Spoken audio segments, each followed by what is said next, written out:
What's up? Welcome into today's episode of Pushing the Pile, brought to you by FanDuel Sportsbook. Make every moment more.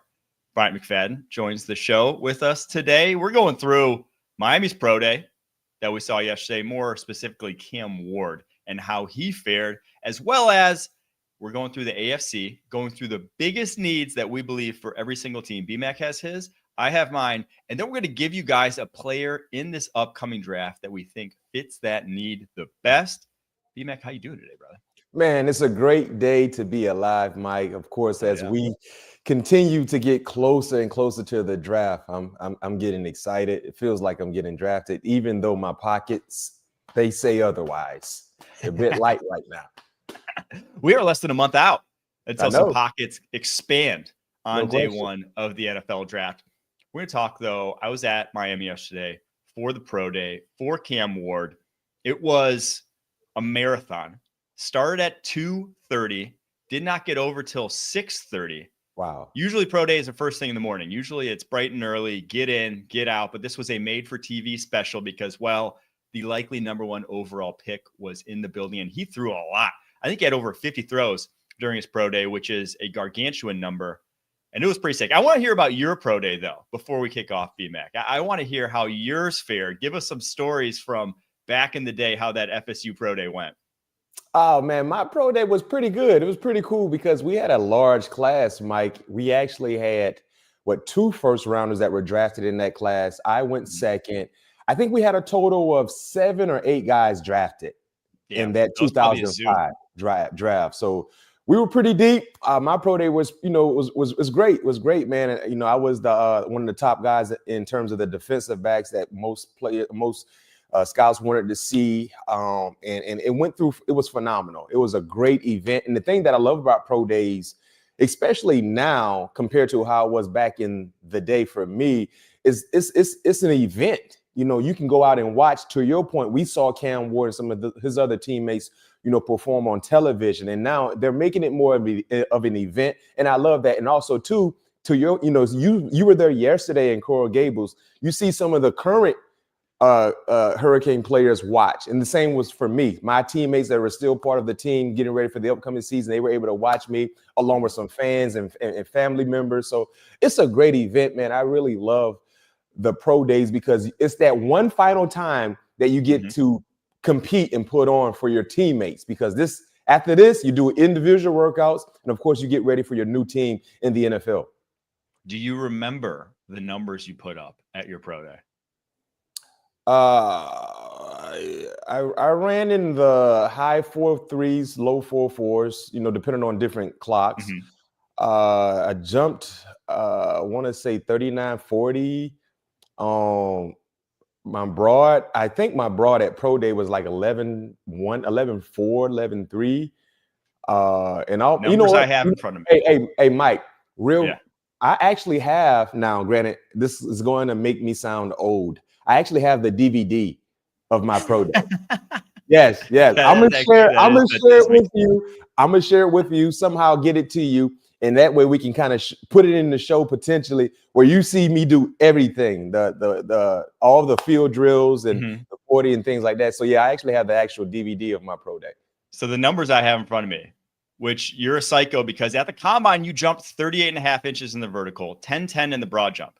And then you went and did them at your Pro Day and beat both of those. I have 39.5 inches as your vertical and 11.3 as your broad jump, which 11.3, elite numbers by every stretch of the imagination. You did 23 reps on the bench too back then. Woo. That was a high-end athlete. There were some high-end athletes though at Miami. None more high-end in my opinion though than Cam Ward. He put on a full display. I'll tell you my thoughts, and then you let me know what you think of it, what you saw. But in person, just the biggest thing that stood out to me is his spiral. Like, he throws one of the tighter spirals you will ever see coming into the NFL. The guy spins it really well. I mean, just that motion, you saw him working on it. Like after his throws, he has a real flick at the end to finish off with that wrist, a lot of wrist action on his throws, and he gets real tight spirals. And I mean, on a throw for throw basis, it really wasn't until towards the very end of the Pro Day where they had him do some wild stuff, some like roll out back of the end zone, like try to hit a guy high, that he started missing a couple throws. But I mean, his first 30 or so throws, there was not a bad ball in the mix. It truly was special in that regard. And then he also, I think the thing that he did at the pro day that not a lot of guys do, or not everyone does, is he was on the move a lot. Even when it's just in the pocket, moving, throwing a dig, going the other way. It's like he can do things from just a arm perspective that no one else in this class can. Not a lot of guys in the NFL can. And that really was on display. He can throw a touch. He can throw a speed. He can throw outside the pocket, inside the pocket. So, like, if you're looking for what a top of the draft sort of quarterback looks like, what a top of the NFL sort of quarterback looks like, just in terms of tools, what you saw in that field, what I saw in that field in Miami yesterday, that's what it looks like. You know what, Mike? You had the luxury of being there in person, and I watched from afar, in my living room. But I agree with everything you stated. The most intriguing thing for me, watching him go through his throws yesterday, was just how precise and how fast he gets the football out of his hands. That's very, very important. There's no wind up. Whenever he's made his decision to throw the football, it is coming out instantly. Yep. And that is the difference between a DB creating a PBU or creating a pick in terms of being accurate and having a great completion percentage and completing your passes, because there's no wasted movement with him throwing the football. It is so fast. Even when he goes through his RPO motion, some of the things we saw yesterday, when he fakes that handoff, bam, it is coming. And he's very, very accurate with his ball placement. And the thing that I love about a guy like Cam Ward and some of the high-level quarterbacks that we have watched and dissect, the most important thing for me is, do they throw a catchable pass? That's the thing. Do you throw a catchable pass in terms of velocity or touch, rhythm, precision? Is it a catchable pass for whoever the pass catcher is? And he throws a very, very catchable pass, and that's why he's dead on in terms of his accuracy. And the last thing I wanted to see for him, something that we didn't see from him at Miami going throughout his entire collegiate career, going back to Washington State, how comfortable does he look under center? Mm-hmm. That's the thing. That's what I want to see. Now, they implemented that, but those are the things that we haven't seen from Cam Ward in a meaningful game, and they wanted to demonstrate, oh, yes, he can get under center, and he can still do damage like he's done in the shotgun formation. But all in all, man, he didn't do anything to hurt his chances of being number one. I think he did a lot to improve his chances in being number one, if Tennessee is still trying to figure out this decision about who is QB1. I love Cam Ward and Shedeur Sanders, but it seems like he has the leverage to be the first quarterback to come off the board as we get closer and closer to the draft. And he really improved his chances from yesterday's performance. And I think there's kind of like a narrative around him that maybe he's raw, or that maybe he's, just because he has such a loose playing style, because he freelances, has this like that ability to his game, that I think he gets underrated in sort of the technical aspects, like you were mentioning, the under center footwork. His footwork and his base that he throws from consistently is good. This isn't like an Anthony Richardson situation where, one drop will be to 6 yards, one drop will be to 9 yards. Like, he's consistent in those things. He just knows how to kind of break the rules when necessary. So I just want to clear that aspect up. The only other sort of storyline I wanted to hit here from Miami's Pro Day was Xavier Restrepo.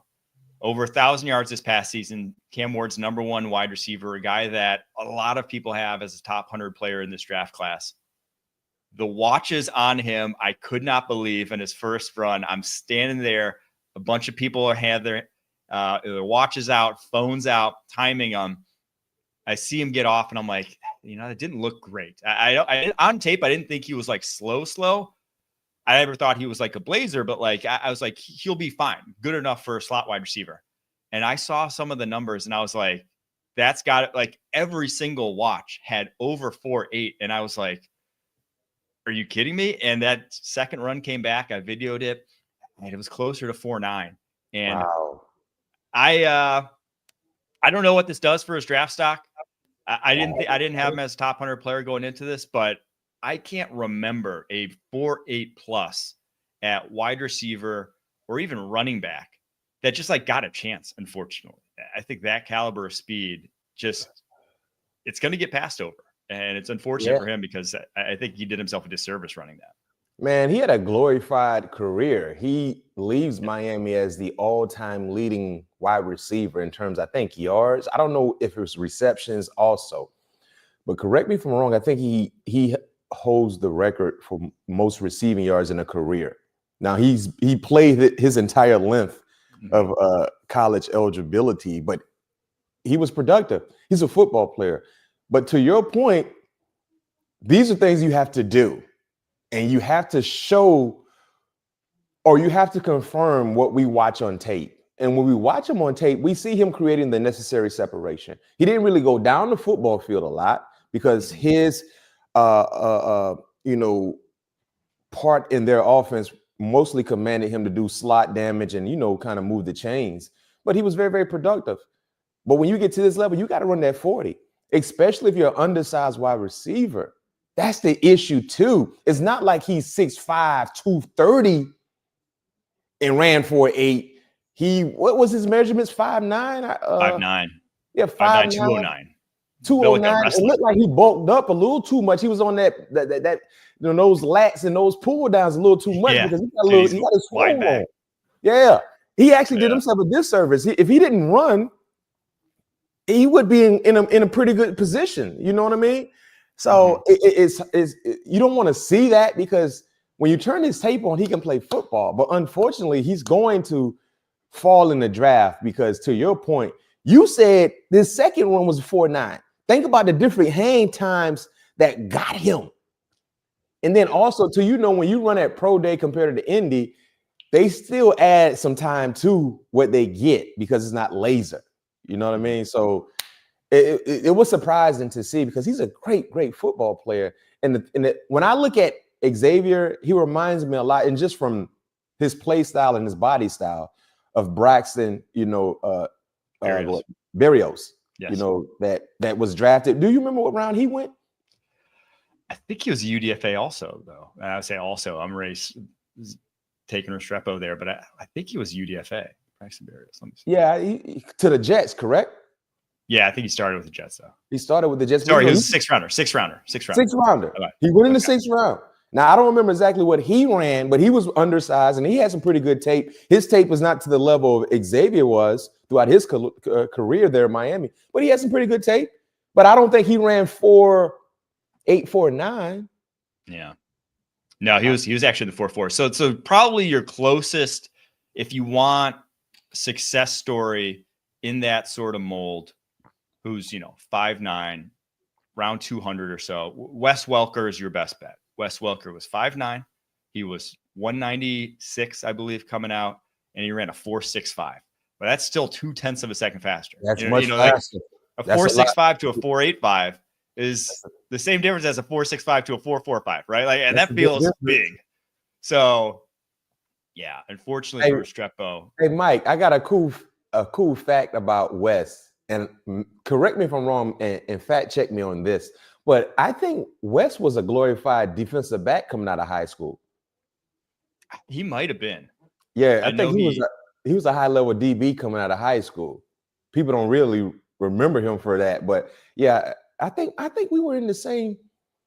No, I might have came out a little earlier, a year or so earlier. But I think Wes was a great defensive back coming out of high school. Wes came out 2004, undrafted. Obviously, because he ran a 4.65.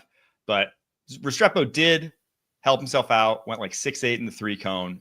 Very good time for a guy that size. Yeah. Again, like he's built. He looks like I said, a wrestler or a running back. So I don't think this is career ending for him. No, it's his not. Best bet, in my opinion, if I'm the Tennessee Titans, I take him in the 7th round. Why not? Why not pair Cam Ward with his guy? Because it won't cost you anything. Cam Ward obviously loved throwing to him. And if he's going to make it anywhere, it would probably be with the guy he worked out with in college. So. Yeah, he's a good football player. He's a good football. He catches the ball well, man. He did damage for Miami. And the thing about this, he was productive without Cam Ward. You know what I mean? Yeah. So yes, he can play football. Just unfortunately for him, the 40 time was something he needed to put forth, and he didn't put forth his best effort. Yeah, in the on-field, he was the best of the Miami wide receivers. I mean, there's a reason why he got featured the most. He looked good running routes. His hands are great. His ability to locate the ball. So we'll see what wins out in the end. He tweeted afterwards. I think he ended up deleting it, but he said something about no more stopwatches. Let's go man versus man now, which, hey, he's got to say that. You got to say that after you run a 4.8 something. All right, we're going to take a break. After that, we have the AFC, the biggest needs for every single team. And then we're going to get into a draft prospect that fits those needs. We're going to do NFC tomorrow, AFC coming after this. Guys, can you feel it? Legends were born here. History was made here. These are hallowed grounds. Hallowed grounds? The NCIS squad room? Well, I wasn't talking about that, but I was talking about Augusta National. All right. It's finally time for the Masters. I hear it's a tradition unlike any other. Let's kick it off the AFC North. Baltimore Ravens. Biggest need and a draft solution for it. Who you got, B-Mac? All right. So I think I sent in two different names. Number one, the biggest need for Baltimore is either O-line, D-line. But with them being at 27, I think they have value attacking the offensive line. And I got my notes kind of messed up, so Harry gonna have to help me out here. I can't remember exactly what the final name that I said. You said Gray Zabel. That's who I have. Yes. Because I think he will be available. I think he will be available. Yeah, I have Gray. That's who I got. That's who I got. I had it. I gave it a different name, but I don't think this player, the first player I gave, won't be available at 27. And if he is, whoo, Baltimore. But I have Baltimore attacking the offensive line. Guard is a huge necessity for the Baltimore Ravens. You know, they lost Patrick McCarry to the Jags. They need to add depth. They need to add talent. And I love Gray. He is a mauler. He fits Baltimore Raven like football, especially when they run the football. Their running style, his play style fits everything that Baltimore loves to do, especially with Derrick Henry. We know they're going to continue to feature him in the backfield. He's a guy who's really gained a lot of positive traction. I know you know a lot about Gray. You've watched him a lot, Mike. I think this would be a match made in heaven for the Baltimore Ravens. Selecting at 27. Now, who knows? It could be a run on the interior lineman where he might not be there at 27. But I think this is a need for the Baltimore Ravens. Offensive line, you got to go find a guard. I think that to me is a very Ravensy pick. And I agree that offensive line is your biggest. Yep. In guard. I mean, not necessarily tackle. Obviously, Ryan Stanley getting up there in his mid-30s. They just re-signed him. His injury history, maybe you want a guy with tackle versatility. But it's definitely the guard position. Andrew Voorhees, there's a reason he fell out of favor there last year. Daniel Fallalay, he's fine. But, like, if you could upgrade at that position, that's where I'm looking. Zabel feels like a Raven because more often than not, they just draft guys who are good. You know, they just take the guy who falls to them, who everyone kind of knows is good. Maybe he doesn't have the highest ceiling, Zabel, but he's just a good football player. The guy I wrote down, though, Josh Simmons, the Ohio State tackle. Now, I'm not sure everyone's going to go to bat for him because of obviously the knee injury, the patellar tendon tear. Not a great injury for an offensive lineman. May cost him a good chunk of his rookie season, depending on his recovery. But it's something that he can start at guard. He has the body type kind of more of a guard than a tackle, but obviously he's played tackle throughout his career at San Diego State, Ohio State. But he's a guy that the Ravens can uniquely wait on. And then if you draft him, you have your left tackle in waiting whenever Ronnie Stanley does hang it up, whenever he does go down, because obviously with his injury history, like you have to prepare for that. So if he's on the board there at pick 27, that's a guy I'd be very interested in for the Baltimore Ravens. Yes, I'd get I to love it. Cincinnati Bengals here. Cincinnati, what do you got for their biggest need and a draft? Edge rusher. Go find you someone that can help put pressure on the quarterback. We don't know the status of Trey Hendrickson. Even if they are able to retain Trey Hendrickson, you still got to go get some edge rushing help. They're currently at 17. If I'm not mistaken, 17 in the first round. That's they have the 17th pick. I wouldn't be surprised to see Cincinnati try to trade up also. You know what I mean? If one of these elite, high-level edge rushers start to fall a little bit for them. But I have them going to get Mikael Williams from UGA, a massive individual. He's a bit, raw in terms of his talent, but you can tell, you see the potential, the upside is there. He does a great job at setting the edge. And this is an area of need for Cincinnati. You know what I mean? This is an area of need for Cincinnati with or without Trey Hendrickson. I think this is the direction they need to go. And I think Mikal will definitely be there around this 17th pick for Cincinnati. Yeah, and he feels like of all those first-round edges that could be on the board there for him, he feels the most like their type, right? Like historically, you go back just because obviously that regime, Duke Tobin, has been there for over 2 decades. But just guys like Carlos Dunlap, guys like Michael Johnson, even just Miles Murphy, who they just drafted in the first round. They like 6'4" plus, they like 34+ inch arms. They like true 4-3 defensive ends that can set that edge. And if there's anyone in this class that fits that bill, it's Mikal Williams. So would not surprise me if he's the pick. I went a little different route for the biggest need.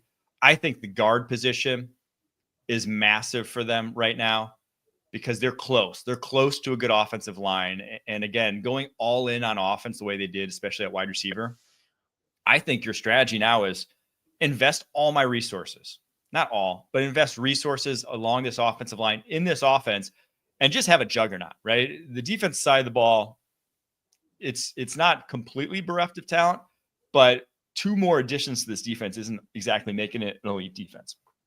They still have their issues. In a lot of positions, they have guys highly drafted, whether it's edge, who they just took in Miles Murphy, whether it's defensive back, where they've taken a bunch of guys in the top 100 the last 3 years. None have completely panned out. So I think they're going to kind of let it ride with that. And I'm turning my attention to the guard position where they have Cody Ford currently slated to start at right guard. That's not a guy I want starting. So I have Wyatt Milam, the West Virginia tackle, who's going to be a guard because of his length.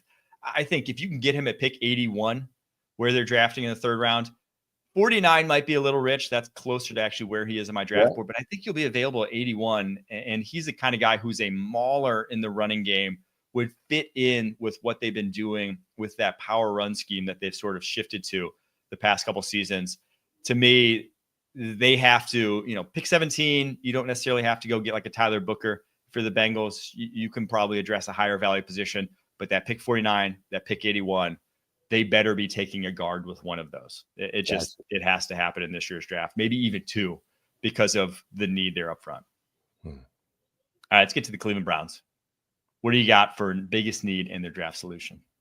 They need a lot, Mike. They need playmakers, and it starts with the 2nd overall pick. Of course, they can go quarterback. I feel like Kevin Stefanski, knowing this is not his last opportunity, but he has to really show life. I think he rocks with a veteran quarterback, so they will use the number 2 selection on Abdul Carter. I have them selecting Abdul Carter, and the main reason why is because which position, being at number 2, Mike, gives you the fastest opportunity to try to win now or be competitive. When you're in a division that you see Lamar Jackson twice a year and Joe Burrow twice a year with T. Higgins and Jamar Chase back happily paid, you got to go find guys that can help hunt those guys with Myles Garrett. Name me a better quarterback hunter than Abdul Carter. And like I said, this isn't like a lame duck year for Kevin Stefanski, but it kind of is, because if they lay an egg, that whole coaching staff is gone. So, Mike, if you're Kevin Stefanski, if you're sitting here looking like, I can go draft a Shedeur Sanders, but do I have time to wait for him to develop? Or do I need to go get a guy I know who's ready-made right now, regardless of what's surrounding them, and can give me numbers? Abdul Carter's success doesn't pertain about what's happening around him. It's about what he does against his matchups, and we've seen the ability. He's shown the ability to win those matchups. So I have Cleveland taking Abdul Carter, and also too is I guess is a personal bias for me, because it seems like anytime they draft a quarterback, it doesn't work out. So spare some of these young talented quarterbacks and just overlook them and take a defender, please. No, I'm right there with you. I think Abdul Carter at number 2 is one of the biggest no-brainers in this draft. You're telling me that I get 5 years of Myles Garrett and Abdul Carter, 5 years of the best edge rushing duo in the NFL, which I mean, Abdul Carter, maybe not year 1. Obviously, year 1's lofty to expect that from him. But I think we all think the kind of prospect he is something that if you paired him with Myles Garrett, you have, again, the best pass rush in the NFL for 5 straight seasons. or at least 4 straight seasons after his rookie year.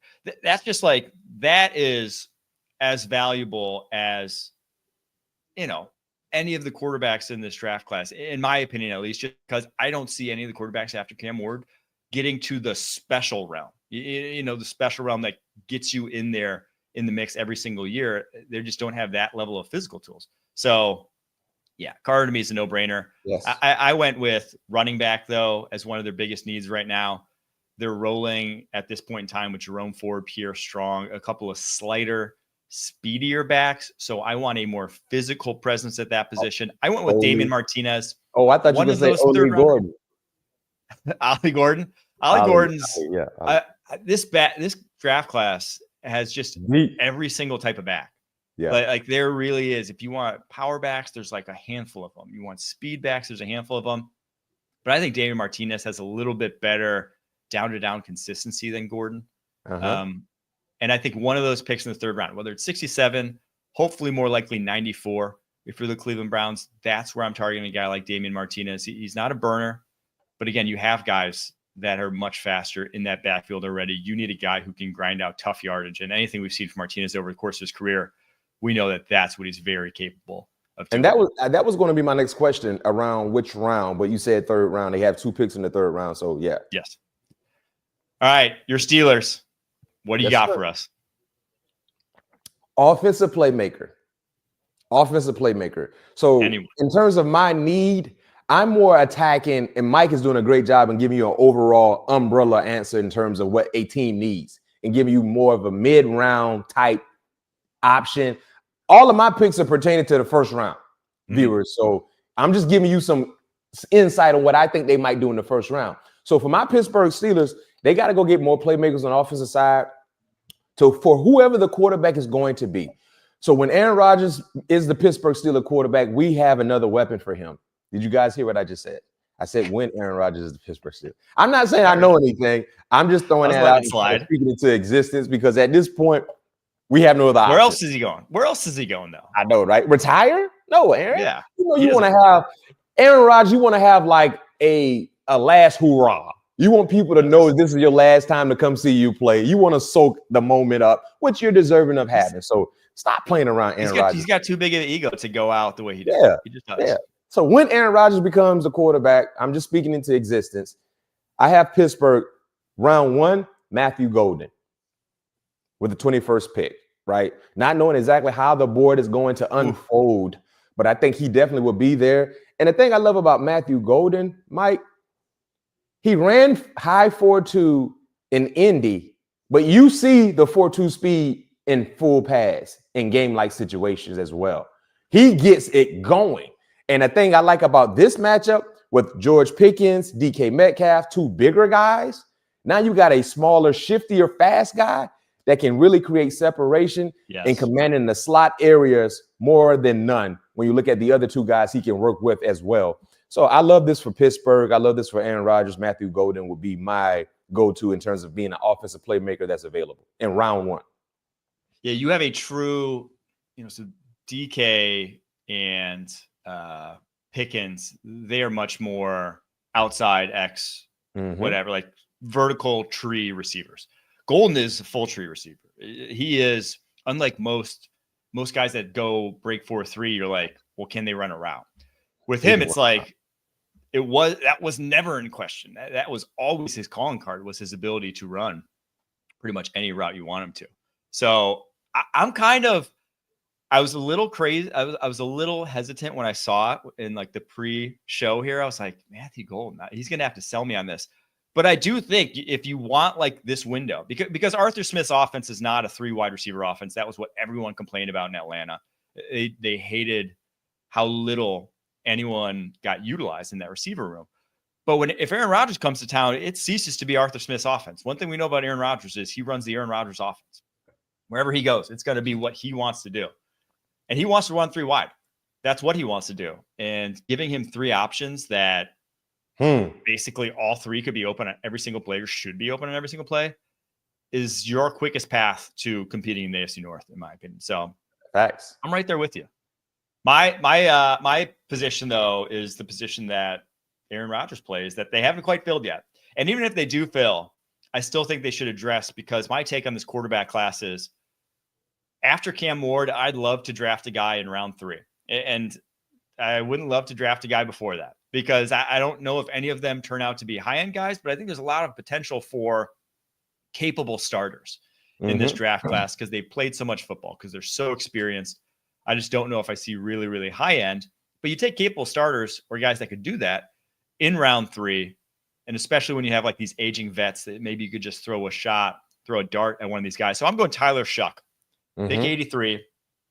He's got probably, of the second tier of quarterbacks, I think he has the best arm talent. And again, if you're playing the AFC North, you need a good arm. You're in 4 different outdoor stadiums. Now, not forever, because I think Cleveland's building an indoor one here, right? But 4 different outdoor stadiums, got to play in the elements. Tyler Shuck, I think, could do just that. So, and as a guy who's 26 years old, the guy's been around the block, he's played a ton of football, so could impact your roster sooner rather than later. You said something that really resonated to me, Mike, and I hope our viewers caught wind to what you said. You said outside of Cam Ward and Shedeur Sanders, there's not a quarterback you would draft until the 3rd round, right? Yeah. Yes. Finally, somebody's speaking with sense. Finally, there's a man in our world speaking with sense. Yes, I understand. Every year there's always a quarterback or quarterbacks they're trying to throw into that first round category. No, there's only 2 worthy first round quarterbacks in this draft. 2. Now, I understand because of how significant the need is, you might want to throw in another name, but no, there's only 2 legit first round quarterbacks in this draft, and that's Cam Ward and Shedeur Sanders. Any other quarterback, I'm right there with you. I think their legit realistic value is 3rd round at best. Now, because of the need, you're going to see some guys go. Might see a 3rd go in the first round. But when you turn on the pure tape and you just dissect it from in to out, there's only 2 legit first round quarterbacks. And if Pittsburgh, and to your point, Pittsburgh, at this moment, we don't have a 2nd rounder. So if we do get a quarterback, you either have to try to move up, get in the 2nd round and try to go get one, or you're going to get one, to your point, in the 3rd round, which would be great. I think Shook is a pretty good quarterback, but me personally, in terms of developmental and just higher upside, I would prefer Jalen Milroe, because that 4-3, if he can just learn how to really, really throw the ball with confidence and be consistent, you got a diamond in the rough. If he can just learn that, just being consistent, because he'll give you those moments, then he give you the oh no moments, like what the freak is going on, bro? Oh my goodness, here you go. Too many of those surface in this game. As a quarterback, you cannot give me these what the freak moments. What are you doing, bro? Where you throwing the ball? Stop. Find a way to be consistent. That's his issue, Mike. You know I ain't lying. That's his issue. It's funny because actually my buddy Jim texted me yesterday. He's like, doesn't Jalen Milroe make a ton of sense for the Steelers at this pick? He's like, doesn't it make a ton of sense? And I was like, my response was, if they didn't want to roll with Justin Fields, I don't think they'll want to roll with Jalen Milroe. Like if they didn't want him as the future with what he brought to the table, because I think Milroe right now is just a less polished version of Fields, which is like scary given where Fields is developmentally. But like if they were willing to just say, hey, yeah, you can go to the Jets, we'll let you walk, after seeing him for, the 8 games he played throughout the season, I don't know if they would want to ride with Milroe just because of the similar skill sets being brought to the table, but obviously could be wrong. We shall see. Get to the AFC South, where Houston Texans top that division. I think we all know this one, like we don't even have to discuss it really. It's guard, right? Like it's guard. It is their offensive line. Now it's more than guard, right? It's probably tackle too, but they drafted one last year in Blake Fisher. But it's guard, and it looks like we both have the same guy here in Tyler Booker. No question, And Tyler was the name I had associated with Baltimore, but I said he's not going to be there at 27. No way in the world. Too many teams before that need. Yeah. But this is a significant need. Look at the thing is they lost with Kenyon Green and Shaq Mason, and that offensive line wasn't good anyway a year ago. Yeah. So the play wasn't there. Now you have depth concerns because you lost both guys. And if you can get Tyler Booker here, he's a day one starter, Mike, right now. Massive individual. He plays with a mean streak. And he's tough. He's solid, great foundation. Day one starter for Houston. This would be a great pick for the Texans. Yeah, we were both in agreement there. It just, I don't always advocate drafting for need, but one, I think Booker is that good. And two, it's like, you're in this window with CJ Stroud that's like, you better hit right now, especially with the way this offensive line is, because if you don't hit right now at a guard position, your offensive line's worse than it was last year. Yeah, yeah, maybe you can scheme around it better than Bobby Slowick did. Maybe that's the case, and maybe it's not, doesn't come to be as big an impact. But like, we just saw what happened to the Chiefs. You can't have Super Bowl aspirations right now with a liability offensive line. And on paper, that's a liability offensive line. Right there with you. Get to the Indianapolis Colts.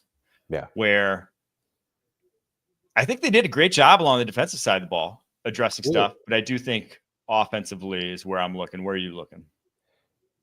I think the most glaring need, Mike, for the Colts is offensive line.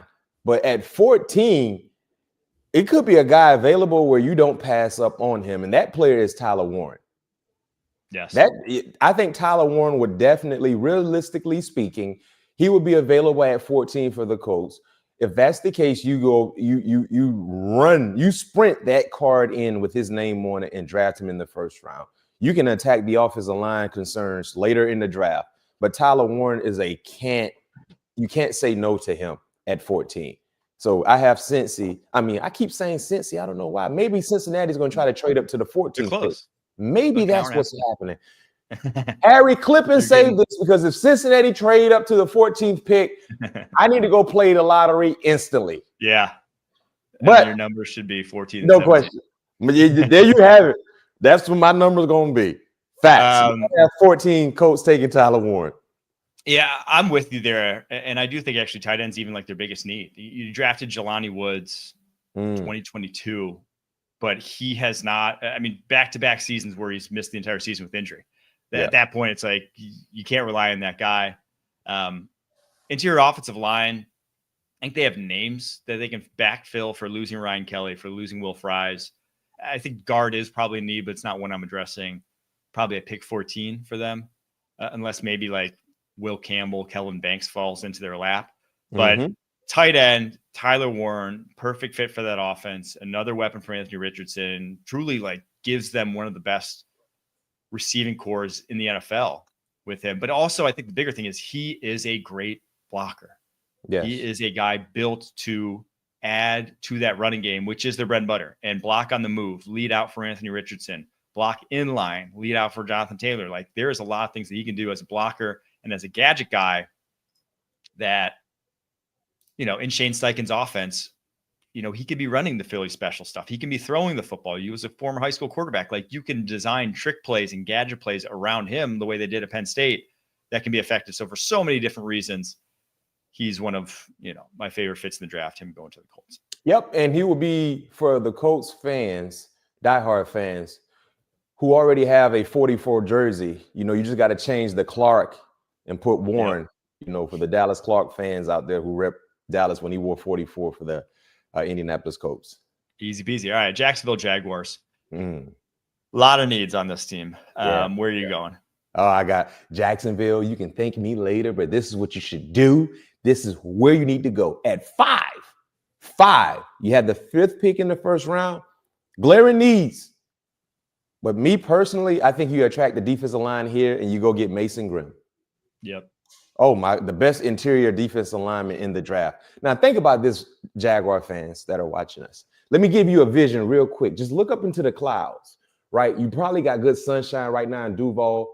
So look up into the clouds and see that sun coming out. So just think about this as terms of a defensive line. Eric Armstead, Josh Hines Allen, Travon Walker, and Mason Grimm. Think about that. Think about how you're going to feel. Y'all can put me in the secondary and just let me just roam the secondary a little bit, because I ain't got to do much. Those guys going to do everything you need them to do plus more. And you know Travon Walker probably going to be super mad and angry because they already threw his name out. I don't know if it's real or not in some type of trade rumors. You know he highly motivated. Eric Armstead, a massive 3 technique. Then you put him with Mason. He can learn. Josh, oh my goodness, Hines Allen. Ooh, ain't nothing to think about, Jacksonville.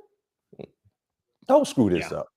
No, that one, I honestly think the top 5. So if we assume Cam Ward goes 1, if we assume Shedeur Sanders goes 3, I think the top 5 picks itself. I don't think so. Abdul Carter to the Browns, Travis Hunter to the Pats, and then Mason Graham to the Jags are like, they just seem like no brainers in my opinion. Don't screw this up. Don't do it. So yeah, I'm right there with you. My biggest need, though, I do think D tackle, big need, but I look at this safety group and I'm like, my Lord, they need to upgrade. They took a guy in Eric Murray in free agency that Texans fans wanted out the door. They got Darnell Savage at safety who Packers fans wanted out the door. Yeah. they don't have a guy back there, and especially a guy who can be a value add in the run game. So I have Kevin Winston Jr., the Penn State safety, at pick 70. I think that would be the perfect fit for what they need defensively. Hey, unfortunately for Kevin, he got injured. Yes. Because if he didn't get injured, he would be well off the board, well before third round or whatever the case may be, where they see his value. He can ball. He was one of my favorite defenders. I mean, going back 2 years ago, remember he had number 21, if I'm not mistaken, for Penn State, and he changed to a single digit, number 2, I think, if I'm not mistaken, this year. Number 2, if I'm not mistaken. But that dude, he plays football the right way. When he gets to the ball carrier, he has bad intentions. He will put that Rydell in the middle of your chest. He's one of my favorite defenders. Unfortunately, he freaking got hurt. And think about this. Think about how much money he would have earned, especially with how good Penn State was, getting all the way to the playoffs. And they did it without him. Kudos to Penn State because they had a lot of great defenders on that defense. But Kevin Winston, in my opinion, for sure, he was the second best player on their defense behind Abdul Carter. And if Abdul wasn't there, he would have been the first. Yeah. If they had him against Notre Dame does not run that football on him in the second half the way they did. No. If they had him against Ohio State in the Natty, it's like this could have been. Man, it really was. He's that good, in my opinion. I'm right there with you. I have him as a top 50 player. And again, he's what the doctor ordered for the Jags. Check this out, viewers. Go watch Kevin's game against Michigan in 2023. Go watch his tape against Michigan. Just watch that game and let us know. Let us know what you think. If you think I'm lying, I'm flying. And the last time I checked, I ain't flew yet. Michigan 2023. I'm still here grounded. And he's got like traits too. He's got like massive wingspan. I love his game. Big dude. So I love his game. For the Jags' sake, he's still there on the board. Last one in the AFC South here, Tennessee Titans. Cam Ward QB. We have the same answer here. I went and added a second one though, because everyone knows it's that. Everyone knows it's Cam Ward at this point. After Cam had a roll into his left, he went out and said something to Mike Borgonzi, the Titans' new GM. Yeah, he did. I can think we all assume it was something about draft me or you're going to regret it, because he's been telling everyone that. But they laughed. He's going to be the pick, in my opinion. But then it comes to pick 35. It's what's next, and it's wide receiver. They need to be the team that takes that, whichever one of these wide receivers falls, because everyone's predicting like Luther Burden or Emeka Egbuka or one of these guys that's getting borderline first round hype to fall out of the first round entirely. Pick 35, Tennessee Titans, they need to be right there ready to scoop them up. That needs to be their entire draft plan, because you get that. You built the offensive line in free agency, but that wide receiver position after Calvin Ridley, it's pretty gross. I'm right there with you. I've been so confused about Tennessee. All the wide receivers that were available via free agency that you can really get at a good price, team-friendly price. You decided to bring in Van Jefferson. No knock on Van Jefferson, but he really ain't going to answer too many questions for you. You know what I mean? What are you doing? And you had money to play with. Think about all the notable names that were available via free agency at the wide receiver position, and that's who you brought in. Come on.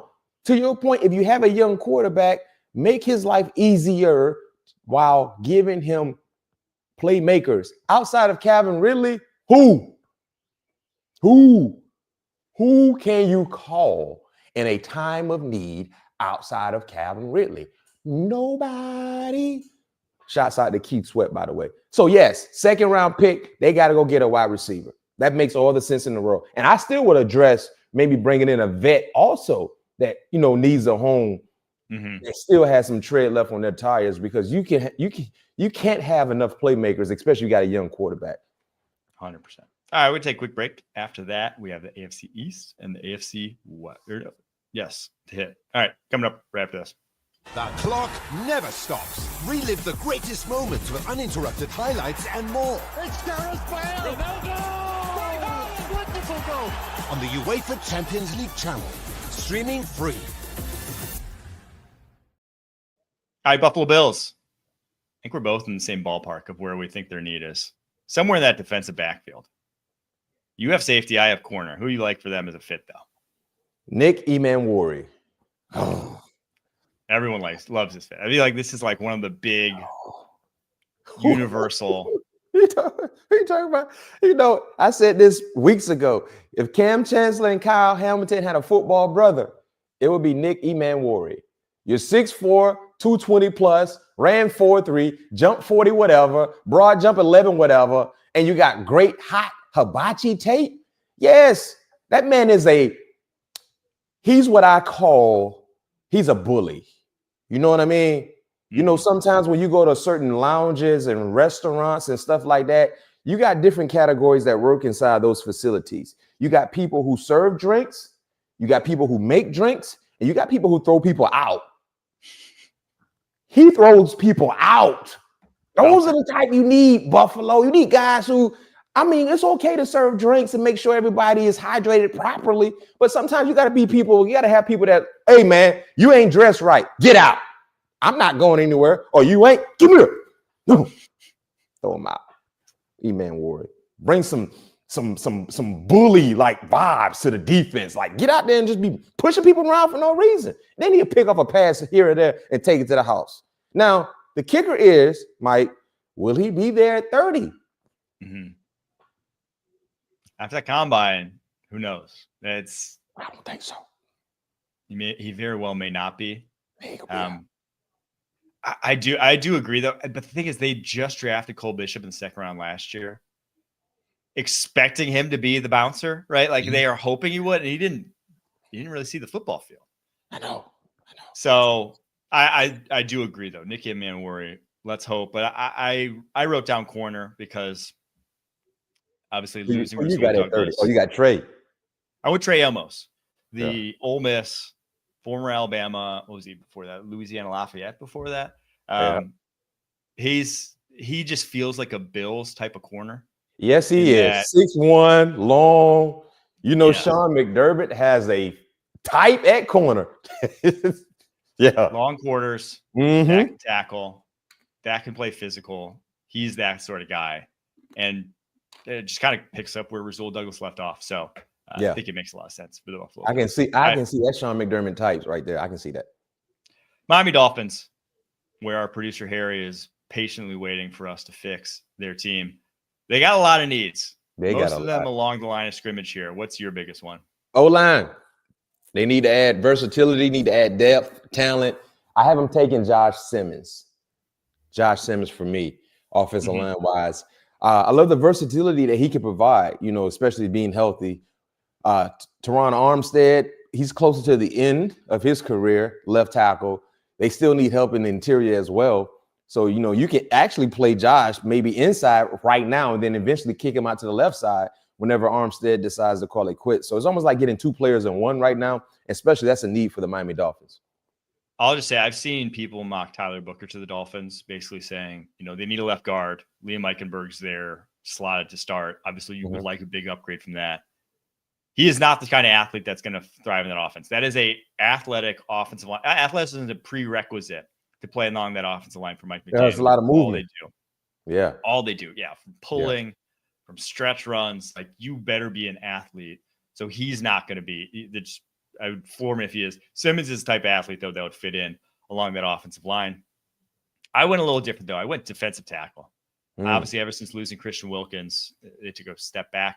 On the interior last year, you have Zach Sealer, and then it's like Benito Jones is your next best DT. Like they have a big need there. They don't even have, they just need like bodies in there too.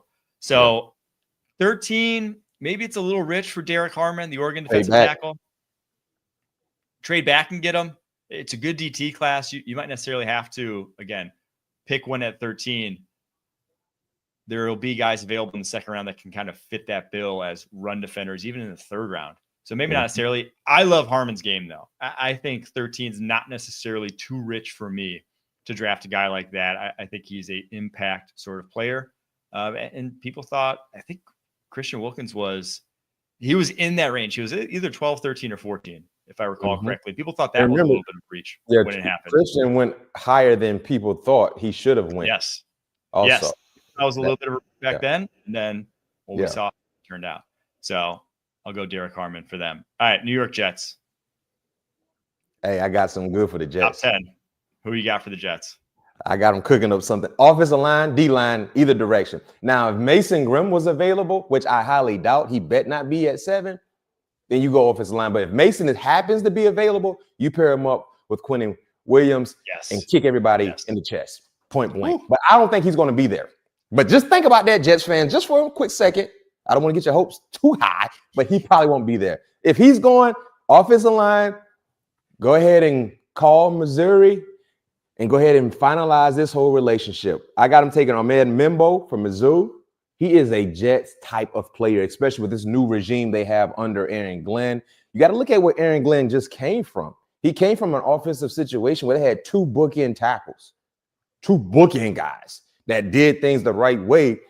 Now, if you're Aaron Glenn, you're trying to recreate the success you applauded in Detroit, especially on the offensive side of the football.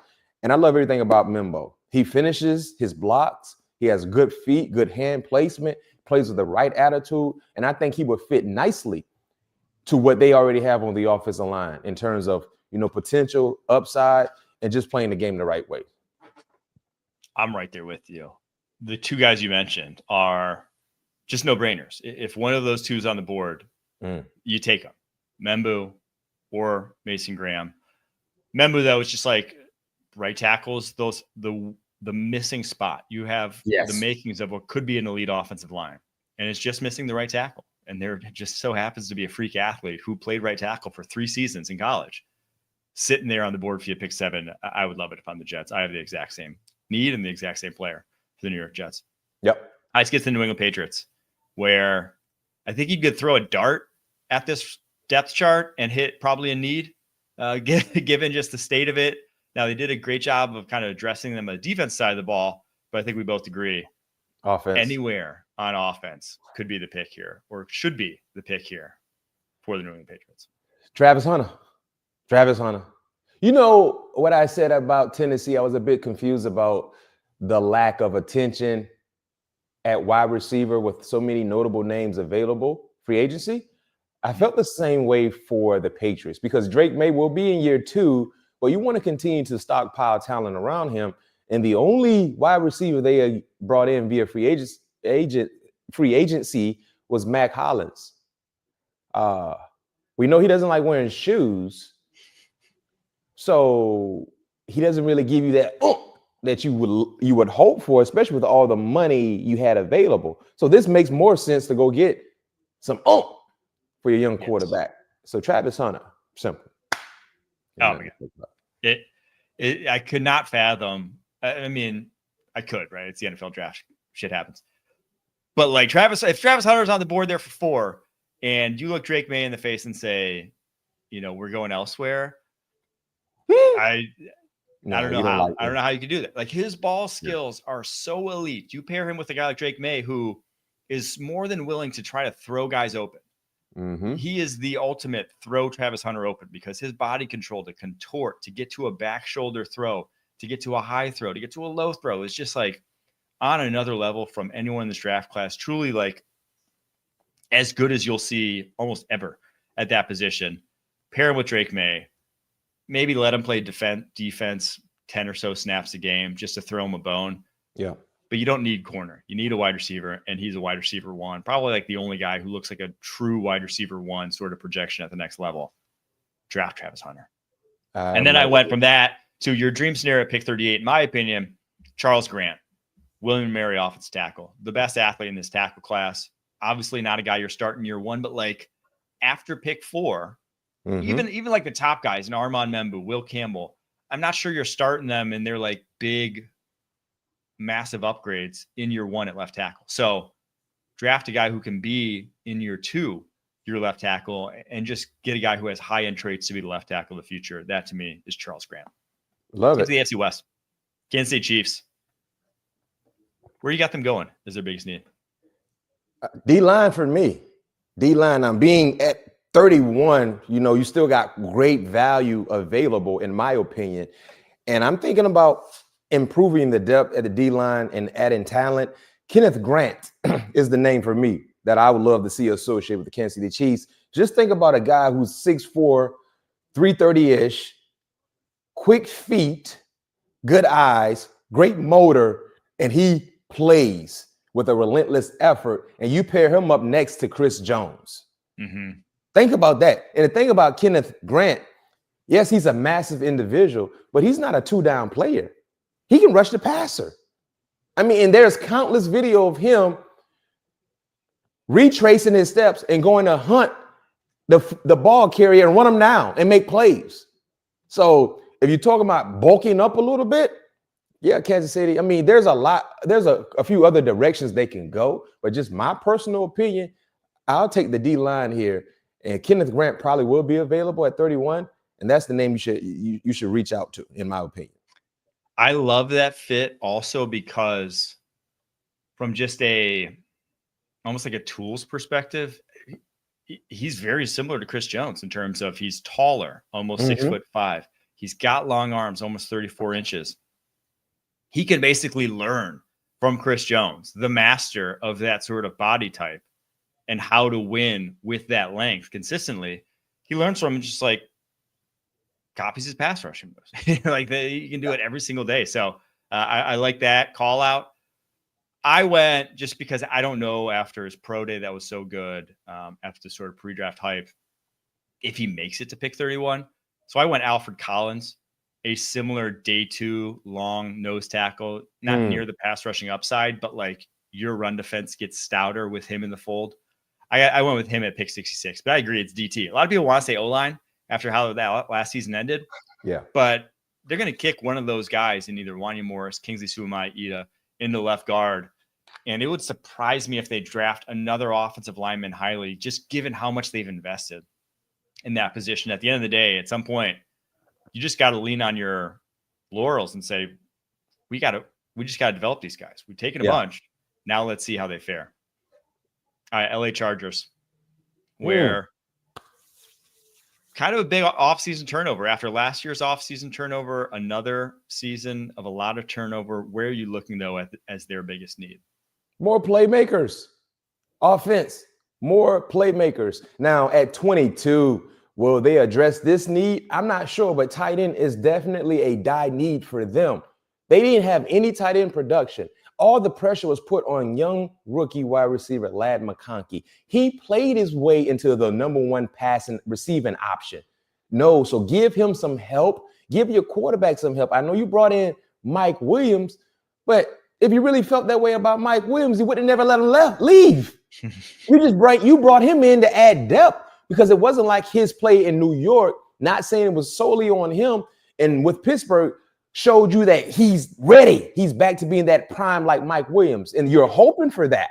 And not saying that he can't get to that level, but you're hoping for that. So add more talent to this offense, because we know you're going to run the football. It's about being super consistent in the passing game. Now at 22, will they make this move? I don't know. Tyler Warren won't be there at 22. I know that much for sure. But Colston Loveland will be. And you have to remember, Colston Loveland was the number 1 tight end option a year ago in terms of draftable tight ends while he was at Michigan. And it wasn't like he didn't play up to that level. It just, dealt with some injuries here and there. And of course, Tyler Warren had a great year along with playoff run as well. But Colston is still a great tight end 1, in my opinion, in this draft. So I don't know, Mike, 22, will the Chargers roll the dice that high for them, knowing that they're drafting a player not named Tyler Warren? But I think Colston Loveland, if you can get him into a Chargers uniform. Not to mention, who's the head coach for the Chargers? We had the same idea. Jim Harbaugh. Michigan, man. I had the same idea because I haven't gone Kenneth Grant because I think DT, after losing Poona Ford, is barren on that roster. And Tito Bonia, Tier Tart, Deshaun Hand, those names aren't doing it for me along the defensive interior. Now, they always seem to have guys like play above their pay grade, but like you could get some athletic talent in there. So I went with Kenneth Grant, but I love Colson Loveland for them. If I'm picking between the two, both are on the board. I'd lean Colson Loveland. They need reliable receiving options. The problem is again, they're in that sort of weird spot where you drafted a guy in the first round in Quentin Johnston. How much leash do you give him to develop to be that wide receiver 2? Let that leash go. Right? Like at this point, it seems like that's probably going to be the route they take. That I assume they'll address it within the first couple rounds, at least some sort of receiving option.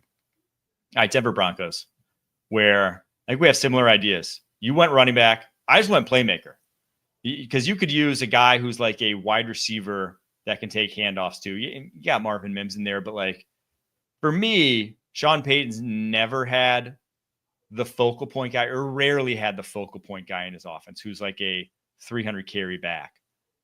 So I think you'd get more play out of, if you're looking early in this draft, out of a wide receiver, especially since like there's so many backs. They might even draft like 2 running backs in this draft class, given how deep it is. Offensive playmaker, definitely continue to add to the young quarterback in Bo Nix. See, viewers, you see the theme here. We continue to emphasize adding talent to your young quarterback. Organizations, that's what you have to do. I have them attacking the running back position, but they need to add more talent to their offense. Their defense was great a year ago. They've added more quality players to the defense via free agency. Now, they might hit on another player here or there throughout the draft, but most notably, let's attack the offensive line. I mean, the player that I have them attached to was a Bronco in college, right? Ashton. Blue and orange. Yeah, Ashton Genty. So I understand the logo is a little different, but he was already he was already a horse, So he understands the pedigree. So Ashton Genty for the Denver Broncos, Bo Nix, Cortland Sutton, Evan Ingram. You talked about Mims. Throw in Ashton Genty. Ooh. Yeah, I mean there's probably not a lot of teams that running back's just unique in how teams drafted. Not a lot of teams would. If he falls to 20, I would just be floored if he fell any further. They are going to take Ashton Genty. It just now I don't want to go too far. I know we still have another team too. But what if Ashton is not there? I went Luther Burden. Yeah, for them. Because Denver, what number pick they have? 20, big 20. They're 20. To me, that's too high to go Marion Hampton. I know a lot of people have him mocked there with Genty off the board. See, that's what I was thinking. Now, that Marion Hampton, he's special too. So this is where we're going to be in the war room. All right, Mike, do you want to stay at 20 or do you want to move back and try to go get Hampton late in the first? Like, those are the conversations we got to have in the war room, and they got to happen fast. So now we on the board. All right, we see who going. Ashton is going. What are we doing? Mike, I understand. Luther, he's here. But if we can move back and we got to ask our scouts, do you think Marion Hampton going to be available in the late 20s, early 30s? We need the answer. All right, they say he's going to be available, Mike. What do we do? Then we can pick up Burden still. I think I'm drafting Burden there because Marion's great. There are loads of great backs in this class. And you got pick 51. You got pick 85. I don't think there's a receiver like Burden at pick 51, 85. A yak guy, a guy that can really be your slot weapon that just like takes that hitch from Bo Nix and breaks a tackle and gets the first down. Okay. That's what they needed from last year's class. So this is what we're going to do. Let's go Luther here, Mike. But if Omarion Hampton is available in the early second, we got to move up. Put together a package. Let's start thinking about a package right now. All right? I think they traded up when they drafted Javonte Williams, if I'm not mistaken. I think That was they what, 3 moved years up. ago? Yeah, or 4 years ago, because he just 4 hit years free ago. agency. So not out of the realm of possibility. Could be a similar situation. We just figured out. I mean, the that would be connection with the Broncos. That's how that would be fast so happened. synergistic if they trade up for North Carolina running back, top of the second round. Like And they did. there's a lot of So lots think of about the money. first 2 picks. If this was to happen for Bronco Nation, right? For your fans, you get Luther in the first, you trade up to go get Amarion Hampton in the second. Bo Nix is like crying tears of joy. You got with Sean Payton as your play caller. And you know one thing about Sean, when he put those glasses on his nose, when he has that play sheet in front of him, boy, he's cooking up some heat. Them glasses be on your nose, you know, you're looking like a professor. I mean, just please, if you're a Broncos fan, you would be happy as hell. Put together that package. We need it ready. If he's available early in the second, we're going to get him. The analytics guy, get the picks together. All right, last team. Las Vegas Raiders, picking 6th overall. They have some fairly distinct needs. Yeah. Which one do you say is the biggest, though? Running back, offensive playmaker.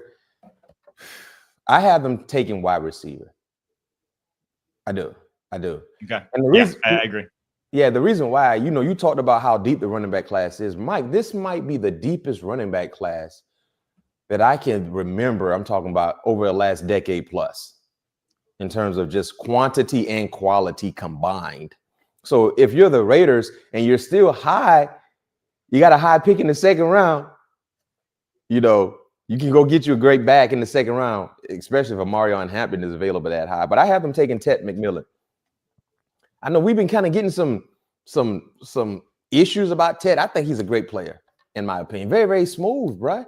He's smooth. He has the smoothness of an AJ Green in how he runs his route. It's just so smooth. You know what I mean? And he's productive as well. And running that 4.4, that sub 4.4 was definitely much needed for him to kind of check off the final box. And if you're the Raiders, Jacoby Myers quietly had a really, really good year. Quietly. Didn't have really good quarterback play, but you brought in Geno Smith, add some talent around Geno Smith. And that's another team, too. I'm surprised wasn't a little more active via free agency at the wide receiver position. So that's a need for them. I had them taking Ted McMillan.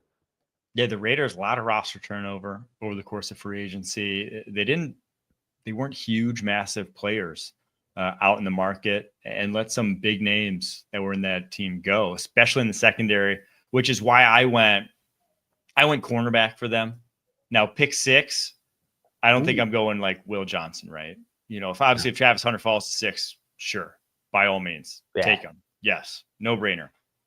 But I'm waiting, and the name that I keep going to for the Raiders, because it's kind of Pete Carroll's MO, Darian Porter, Iowa State corner, who's 6'3", long arms, 6'8" wingspan, ran a 4.3 at the combine, one of the fastest players in this. He's Tariq Woolen. If you're going to draft Tariq Woolen, Pete Carroll, and like his MO over the years is these long, mid to late round cornerbacks and let him play. Pick 68 for Darian Porter just feels like a no-brainer for Pete Carroll. And then you get your guy, because their cornerback group right now, DeCamerion Richardson, Jack Jones, Jacorian Bennett, Eric Stokes. This is one of the worst corner groups in the NFL right now. You're in a division with Bo Nix, Justin Herbert, and Pat Mahomes. Not the division you want to have the worst cornerback group in the NFL. So again, he's a Raider. 6, but He's a Raider. I love everything about his game. He's super long. He's like a praying mantis. I don't know what his nickname is, but I would call him a praying mantis because he's long. His arms, he can literally scratch his ankles without bending down. That's how long his arms are. Standing straight up and just go ahead and get a little scratch right there on your Achilles tendon. I feel an itch. Not even bending down. And to your point about the Reek Woolen comparison, we have to remember, Reek was a wide receiver who made that move later in his collegiate career to corner. So he was still trying to figure things out. Porter played corner a little longer. And I love how low he plays. Remember, Iowa State, wasn't it last year they had TJ Tampa? Correct. Yeah. Right. It was 2 years ago. 2 years ago. right? So they've done a great job in producing big corners because TJ was a tall guy as well. Mm-hmm. He was very, very lengthy. But Porter, he plays with great pad level. And that 4-3, like, he's a Raider. He's a Raider. That would be a great pick. Now, the kicker is you got to use a second-round pick on him. He ain't going to be there in the third round, I don't think. Okay, yeah, that's the evals on him are going to be interesting, or just where he comes off the board, because he didn't play much. But when he did play, you'd be hard-pressed to find guys with better man coverage tape, just truly special, unique ability as an athlete. His combine was one of the best combines all time at the position. Low level, man. Praying mantis. Someone's going to buy into it. So we'll see. Maybe it's pick 37, but Darren Porter to the Raiders needs to happen.